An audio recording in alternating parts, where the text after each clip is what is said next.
Thank you. Mr. Cole. Thank you, Mr. Chairman, and thank both of our witnesses. Just quickly, actually, Fort Sill is in my district. I had the opportunity 2 weeks ago to visit with the Ukrainian forces that are there training. It's a pretty awesome sight. As one of my briefers told me before I went out to meet with them, he said, "You have to remember, Congressman, these are people that have come immediately from combat, that are training and are going back to their own home to be in combat again. You're not going to talk to anybody that hasn't lost a fellow soldier, that hasn't lost a friend, that hasn't lost a family member." Talked with one individual who had lost both his parents and his wife in the last 11 months due to Russian military activity. So they train with a purpose and ahead of schedule, and they're pretty awesome folks to meet. So I have no doubt about their resolve and intensity, and no doubt about the quality of the sport. So I have two questions. One is a very parochial one. Again, we're very proud to host the mission. We think the United States Army is doing an outstanding job in training, and we're curious if there will be follow-on Paladin training missions there. So far, we only know of this particular one.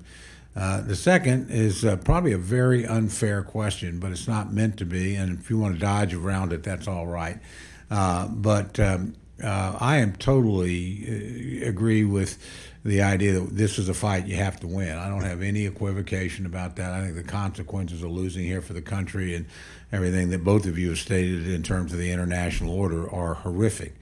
What I do wonder about is, how do we define winning? Is this expelling the Russians from what they've taken? Is this restoring Ukraine circa 2014 before Crimea? Is this envisioning the end of the Putin regime, which I guess is really his choice more than it is ours in some ways? But, or do we end up someplace like we did in Korea? This lasts for a long time, has a lot of casualties, and you end up with sort of an armed peace in place, an armistice, as opposed to a settlement and a significant long-term military commitment by both sides in terms of just protecting that frontier. So those are my two questions for now.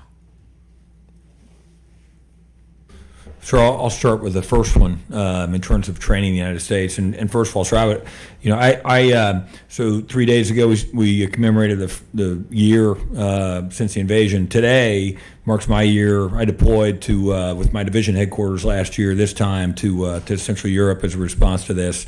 And while I was there, I had the chance to go to, as the training was nascent, to go and spend some time with the Ukrainians as they were training on some of our systems at the beginning. And I had the exact same experience. As an example, we were training the M113. And on the very first day of training, the intent was for them to get a familiarization of the 113. We'd kind of walk them around. Maybe we'd get on the course to drive it. So I arrived 2 hours after they've started, and the first vehicle is in pieces. And I said, "Guys, what's going on?" And they said, "We got here," and the Ukrainians were like, "Hey, this is great. How do you take it apart?" And they had already taken the engine apart and were getting ready to put it back together. And as you mentioned, every one of them has a connection, a very personal connection to this, and they take it very seriously. We are examining every training site on a case-by-case. In this case, because of the expertise at Fort Sill, it made sense for us to bring the Ukrainians back to Fort Sill to execute.